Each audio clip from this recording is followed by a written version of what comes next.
श्रीराम समर्थ. सद्गुरू श्री ब्रह्मचैतन्य गोंदवलेकर महाराज यांचे प्रवचन 19 डिसेंबर. वेदांत हा रोजच्या आचरणात आणला पाहिजे. भगवंताची उपासना करणारे जे ऋषी असतात त्यांचे मन अशा एका अवस्थेमध्ये राहते की त्या ठिकाणी परमात्माच सर्व काही करतो ही भावना स्पष्टपणे प्रकट होते. भगवंताची एकरूप होऊन जाण्याची ती अवस्था आहे. ऋषींचा मीपणा नष्ट झालेला असल्याने मी करतो, मी बोलतो, मी काव्य रचतो ही भावनाच त्यांना नसून परमात्मा करतो, परमात्मा बोलतो, परमात्मा मंत्र रचतो असा स्पष्ट आणि खरा अनुभव त्यांना येतो. या थोर अवस्थेमध्ये ऋषींच्या तोंडून वेदमंत्र बाहेर पडलेले असल्यामुळे ते मानवाची कृती नाहीत. वेद हे खरे अपौरुषेयच आहेत. घराच्या छपराखाली ज्याप्रमाणे सर्व लहान सहान खोल्या येतात त्याप्रमाणे वेदांतात इतर शास्त्रे येतात. वेदांताच्या गोष्टी किंवा ज्ञान हे पक्वानांच्या ज्ञानाप्रमाणे आहे. जो मनुष्य वेदांताचा नुसताच अभ्यास करतो त्याला त्यापासून फारसा फायदा होत नाही.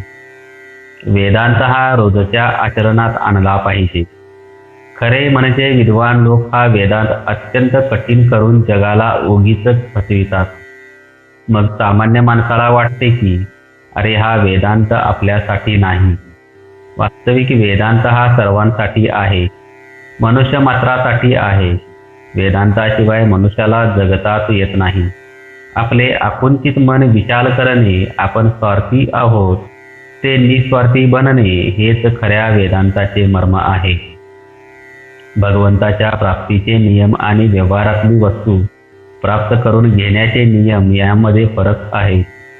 मनामध्ये वासना उत्पन्न झाली असता ती तृप्त करून घेण्यासाठी देहाची आणि वस्तूंची हालचाल करणे हा व्यवहार होय. सूक्ष्म वासना देहाच्या सहाय्याने जड बनणे हे व्यवहाराचे स्वरूप आहे. याच्या उलट भगवंत हा अत्यंत सूक्ष्म असल्यामुळे त्याची प्राप्ती करून घेणे म्हणजे जडामधून सूक्ष्माकडे जाणे आहे.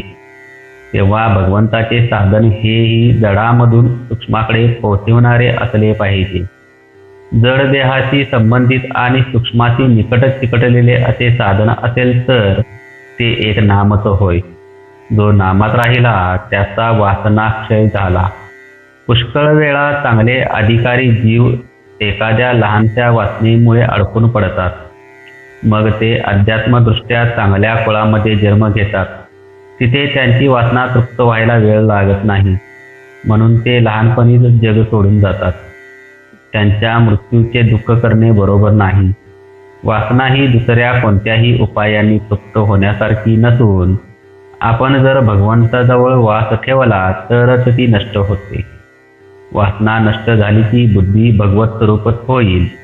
जिथे वासना संपली तेथेच भगवंताची कृपा झाली. जय जय रघुवीर समर्थ. आजचे बोधवचन. प्रत्येक वेदमंत्राच्या आरंभी हरि ओम असते. ते नामच आहे. श्रीराम समर्थ.